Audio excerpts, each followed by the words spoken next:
জয়গুরু। আলোচনা প্রসঙ্গে অষ্টম খণ্ড থেকে পাঠ করছি পরবর্তী অংশ। 27 অগ্রহায়ণ শুক্রবার, বাংলার 1353, ইংরাজির 13/12/1946। শ্রী শ্রী ঠাকুর প্রাতে অশ্বত্থতলায় চৌকিতে রোদপিট করে শুয়ে আছেন। নিচে পাথর ঢালা বেদির উপর কেষ্ট ভট্টাচার্যদা, পণ্ডিত ভট্টাচার্য প্রভৃতি বসে আছেন। কেষ্টদা কাগজ পড়ে শোনাচ্ছেন।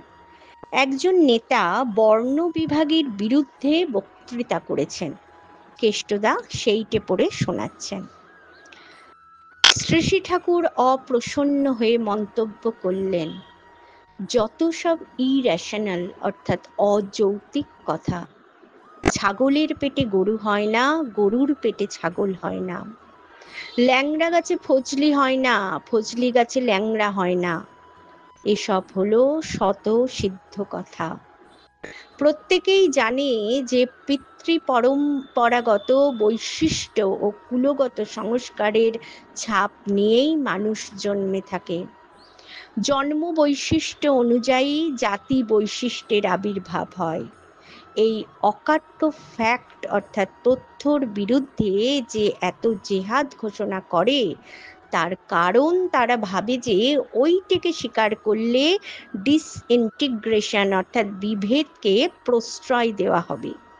কিন্তু যতই একাকার করতে চেষ্টা করুক, কমন আইডিয়াল অর্থাৎ সম আদর্শ না থাকলে, স্বার্থন্ধতা, হীনমন্যতা, অহমিকা ও ঈর্ষার অপসারণ না হলে ডিসইন্টিগ্রেশন অর্থাৎ বিভেদ যে দিন দিন বাড়তে থাকবে, সে বিষয়ে কোনো সন্দেহ নেই। অজান মানুষ যদি কোথাও লোকের ভাগ্য নিয়ন্তা হয়ে দাঁড়ায়, তাদের ভাগ্য যে তমসাচ্ছন্ন হয়ে চলবে তা অতি নিশ্চয়। আমি থাকি বা না থাকি, কালে কালে দেখবেন আমি যা বলছি তার প্রতিটি কথা অক্ষরে অক্ষরে ফলে যাবে। একজন পাচক এসে প্রণাম করে বলল, ঠাকুর, আমি বড়বাবুর বাড়ি যাচ্ছি।